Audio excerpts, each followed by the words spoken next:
that's it, right? That's got to be a wrap on the Mavs. And it's not a shot at the Mavs, but you're down 3-0. I mean, against the Warriors, and the Warriors playing the way they're playing right now. I mean, 1, 2, 3 Cancun. Hey, you can call in the dogs and piss on the fire. That hunt is over. It's a wrap. Well said. Well said. It might go 5 just because you get a little bit of a gentleman's sweep, but this thing over. Yeah. If you watch the way Dallas played, the energy they had against Phoenix was on another level. Mm-hmm. The energy they had against Golden State, it wasn't the same. It came in spurts, even though in the other series against, Phoenix, it was up and down, but this was really high peaks and really low valleys. And I think a lot of it has to do with Luka. And if you watch, Luka try to handle the ball way too much for me. When you have Brunson, who was killing, you had Spencer, who was killing, and Luka took the majority of the shots, took the majority of the possessions, and complained every time he went to the hole. Like, dude, this is the playoffs. You're not going to get those calls. Right. Stop complaining and whining. Get your ass up off the floor and go back down to the other end. Every time he went to the hole, got touched, he's looking for a foul. And you got to understand, dude, this is the playoffs. You ain't getting that crap. Yeah. Is that just Luka trying to do too much? I think – you go through the history of so many players like that.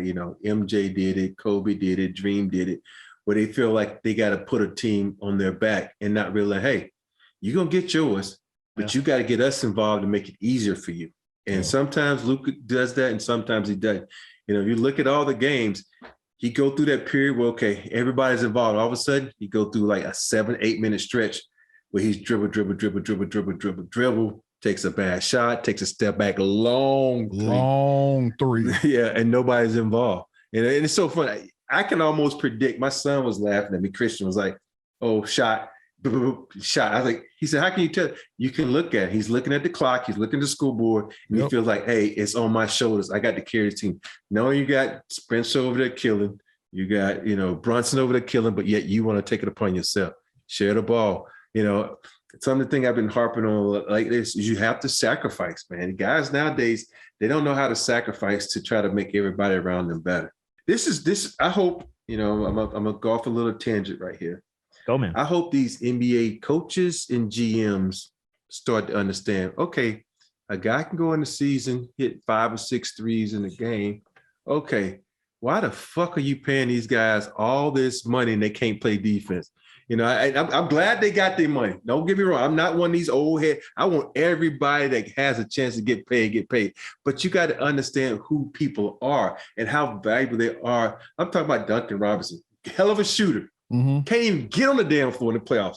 But this is what it's about. In the playoffs, you're going to get exposed. If you can't play defense and you can't do anything on the other offense because we got to run a bunch of plays for you. You can't go get an offensive rebound. You get these GMs guys say, are you really worth $18 million a year? Shooting is at a premium in this league. I'm like, damn. I'm like, dude. But I know. I watched Duncan Robinson tonight.